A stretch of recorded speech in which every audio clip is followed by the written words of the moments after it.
राकेश झुनझुनवाला की कहानी। राकेश झुनझुनवाला को भारतीय शेयर बाजार का वॉरेन बफेट कहा जाता है।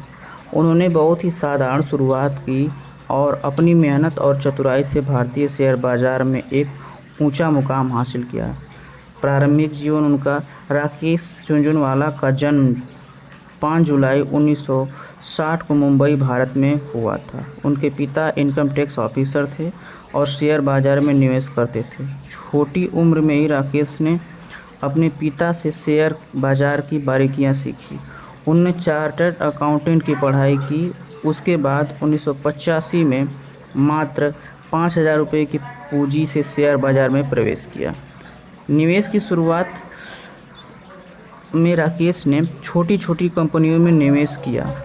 उनका पहला बड़ा निवेश टाटा टी कंपनी में था, जब उन्होंने 1986 में 43 रुपये प्रति शेयर की दर से 5,000 रुपये का शेयर खरीदे थे। 3 महीने के भीतर इन शेयरों की कीमत 143 रुपये हो गई और उन्होंने लगभग 3 गुना मुनाफा कमाया। इस तरह छोटे छोटे निवेशों के जरिए उन्होंने तेज़ी से अपनी पूंजी को बढ़ाया। राकेश झुनझुनवाला का निवेश दृष्टिकोण दीर्घकालिक रहा। वे हमेशा उन कंपनियों में निवेश करते हैं जिनके पास मजबूत प्रबंधन, अच्छा कारोबार मॉडल और दीर्घकालिक विकास की क्षमता हो। वे उन कंपनियों में निवेश करना पसंद करते हैं जो अंडर वैल्यूड होती हैं, यानी जिनकी कीमत बाजार में कम होती है जबकि उनकी वास्तविक कीमत ज़्यादा होती है।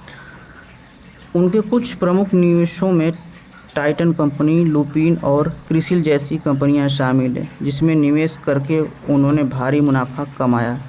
टाइटन कंपनी में उनका निवेश खास तौर पर चर्चा का विषय रहा, क्योंकि उन्होंने इस कंपनी में निवेश तब किया जब यह अंडर वैल्यू थी और बाद में यह कंपनी कई गुना बढ़ गई।